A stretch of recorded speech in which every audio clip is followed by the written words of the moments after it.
করি তোমরা বুঝতে পেরেছো আজকে কি বিষয় নিয়ে কথা বলবো। বিষয়টা হচ্ছে তোফাজ্জল নামের এক মানসিক ভারসাম্যহীন একটা ছেলেকে চোরের অপবাদ দিয়ে পিটিয়ে হত্যা করেছে ঢাকা বিশ্ববিদ্যালয়ের কয়েকটি শিক্ষার্থী। মানে এসব শিক্ষিত নামক জানোয়ারগুলো এমন নৃশংসভাবে হত্যা করেছে যা বাংলাদেশ রেকর্ড। মানে তোফাজ্জলকে মেরে ফেলার আগে তাকে আদর যত্ন করে ভাত খাওয়াইছে, তারপরে তাকে পিটিয়ে হত্যা করছে। বড় ভাই খাবার কেমন?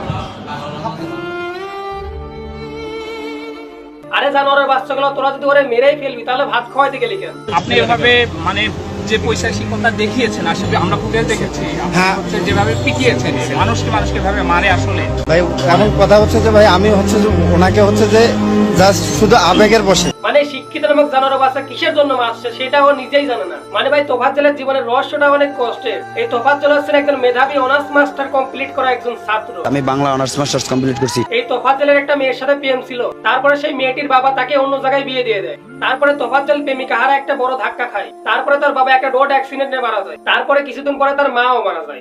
আমার আব্বা আম্মা নাই। তার পরিবারে অবশিষ্ট থাকে তার বড় ভাই, তিনি ছিলেন একজন পুলিশ সদস্য। আমার বড় ভাই ছিল পুলিশের সাব ইন্সপেক্টর। তারপরে তার বড় ভাইও একটা অসুখে মারা যায়। এত কিছু সহ্য করতে না পেরে তোফাজ্জল মানসিক ভারসাম্য হারিয়ে ফেলে। তারপরে সে রাস্তায় রাস্তায় পাগলের মতো ঘুরে বেড়ায়। কেউ 2-4 টাকা দিলে সেটাতে কিছু কিনে খায়। আর তাকে এই শিক্ষার্থী নামক জানোয়ারগুলো নৃশংসভাবে হত্যা করছে, ভাত খাওয়াইছে আর পিটাইছে।